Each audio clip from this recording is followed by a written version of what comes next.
जय भीम, जय भारत, जय संविधान।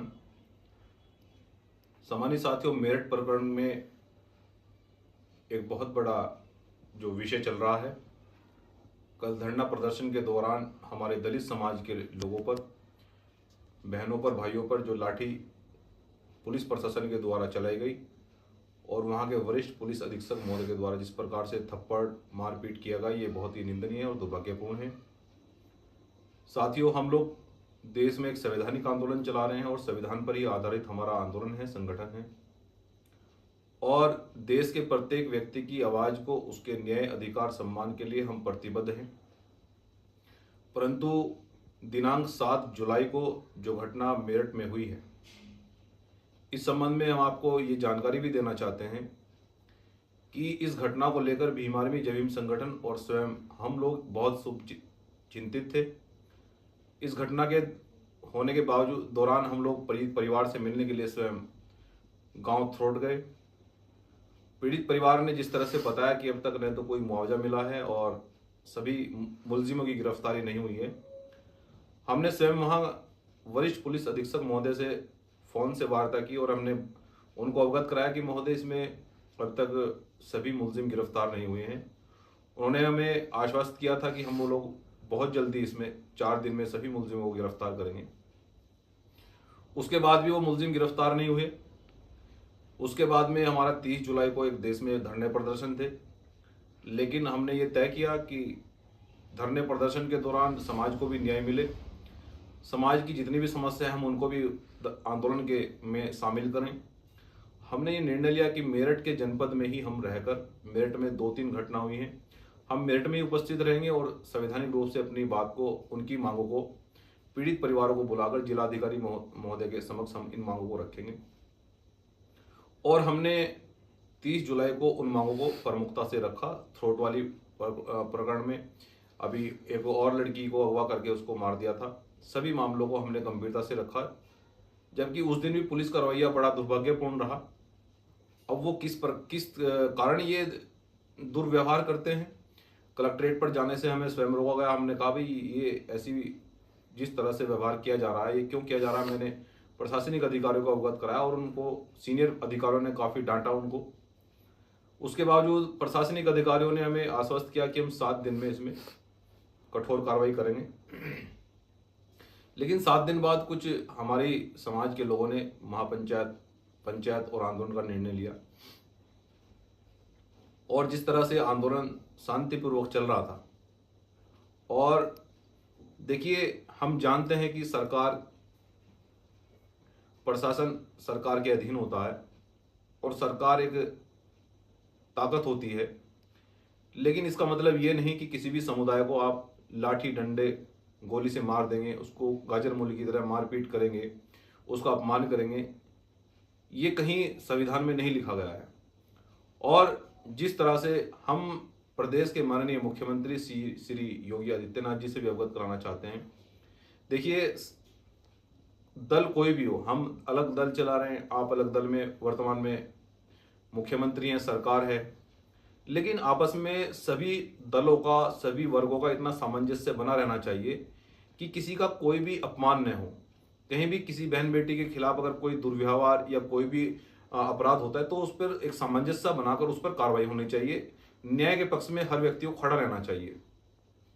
लेकिन जिस प्रकार से दलित समुदाय के ऊपर 7 जुलाई को मेरठ में प्रशासन के द्वारा लाठीचार्ज किया गया, और क्या कह रहे हैं कप्तान वहां के कि सालों ने सड़क गंदी कर दी है, क्या ये आईपीएस अधिकारी की भाषा होनी चाहिए? हम उनसे बताने चाहते हैं, हम तो संविधान को पढ़ते हैं, आर्टिकल 19 में हमें संवैधानिक अधिकार है आंदोलन करने का। कह रहे हैं कि सड़क बंद कर दी। आप हमें ये बताइए कि जब वहां दलित समुदाय के लोग कलेक्ट्रेट ऑफिस पर जाना चाहते थे तो बाहर कलेक्ट्रेट का गेट क्यों बंद किया गया?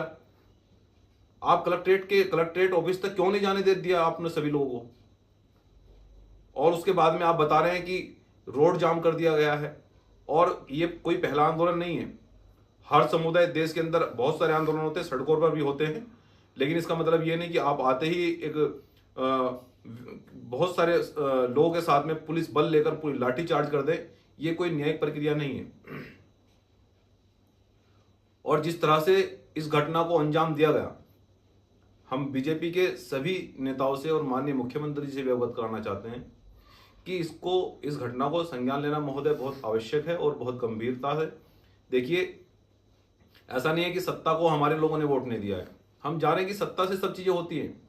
वरिष्ठ पुलिस अधीक्षक महोदय भी सत्ता के अधीन है, लेकिन क्या हमारे लोगों ने वोट नहीं दिया? क्या हमारे लोगों ने वोट नहीं दिया है? या हमारे लोग वोट डालने के लिए अफगानिस्तान में जाते हैं? महोदय, अगर समाज का ये बड़ा अपमान हुआ है, हमारे समाज के लोगों को बुरी तरह से पीटा गया है, बल्कि पीड़ितों को, उसको जो बहन है, मेरी वार्ता हुई है उनसे फोन से, उसको भी लाठी मारी है, जिसकी बहन को अगवा करके मार दिया गया, रेप कर दिया गया, और वो अगर पीड़ित परिवार अगर न्याय के लिए जाता है तो उसको लाठी मारकर भगा देंगे। ये कौन सा न्याय, कौन सी लोकतांत्रिक प्रक्रिया है? आप ही बताइए कि ये कोई न्याय प्रक्रिया है? हम इस न्याय प्रक्रिया के खिलाफ अगर हमें आंदोलन करना पड़ा तो बड़ा आंदोलन भी होगा, महापंचायत भी होगी। अब बहुजन समाज को गाजर मूली की तरह नहीं कटने देंगे। और दूसरी बात, एक और बात है, क्या कह रहे हैं वहां के कप्तान, कहा कि ये तो इनका आपराधिक इतिहास रहा है। कोई आंदोलनकारी अगर किसी पर कोई रोड जाम का या कोई भी अगर मुकदमा लगता है, क्या वो अपराधी है? पुलिस प्रशासन को ये रवैया अपना सुधारना होगा, और हम लोग कानून को मानते हैं। देखिए, बता रहे कि अपराधी कौन से, रवि गौतम को बता रहे कि उनका आपराधिक इतिहास है।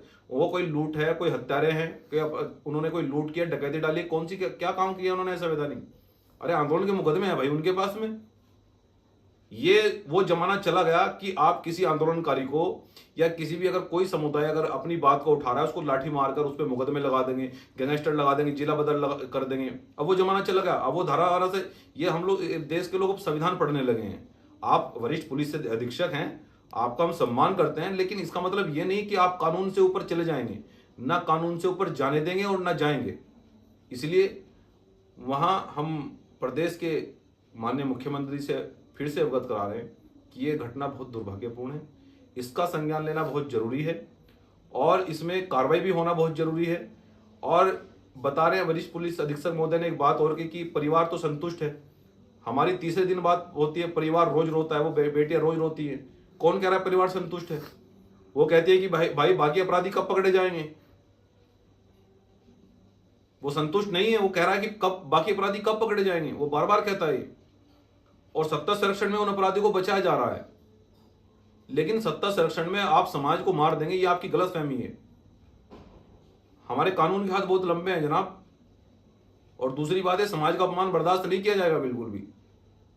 जिस तरह से ये घटना को अंजाम दिया गया, बता रहे कि रोड जाम क्यों किया, रोड जाम कर दिया, रोड पर बैठे थे। भाई रोड पर आंदोलन होते हैं, क्यों नहीं होते रोड पर आंदोलन? हम जाने कि रोड जाम नहीं करना चाहिए, लेकिन आप कलेक्ट्रेट पर उनको क्यों नहीं जाने देते? कलेक्ट्रेट का गेट क्यों बंद किया गया? आपने क्यों बंद किया? इसलिए मैं वहां के जितने भी बहुजन समाज के जिम्मेदार मेरठ के लोग हैं, मैं उनसे अपील करता हूं कि आप सभी धैर्य बनाए रखिए। सभी लोग एक आपस में संपर्क में रहिएगा। अगर माननीय मुख्यमंत्री जी इस घटना पर संज्ञान नहीं लेते हैं तो महापंचायत भी की जाएगी। अब वो जमाना चला गया कि दलित वोट भी देगा, दलित गाजर मूली की तरह कटेगा। अब वो जमाना चला गया। देखते हैं कितने लोगों को जेल में डालते, जेलें बड़ी करें फिर अपनी, हम लोग जेल जाने के लिए भी तैयार हैं। लेकिन मेरे परिवार को इस तरह से मारा जाएगा, पीड़ित परिवार, एक बेटी को अगवा करके उसको रेप करके मार दिया और उसी परिवार पर लाठी चलेगी, ये आपका भरम है।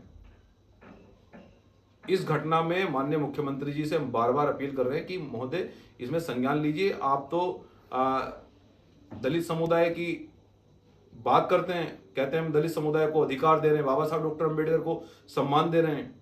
क्या हमारा यही सम्मान है? दलित समुदाय को एक बेटी को हुआ करके मार दिया और उस परिवार पर भी लाठी चला दी, क्या यही हमारा सम्मान रह गया है? महोदय इस पर संज्ञान लीजिए। हमें पूरी उम्मीद है, आशा है कि इस पर बहुत जल्द संज्ञान लिया जाएगा। धन्यवाद। जय भीम, जय भारत, जय संविधान।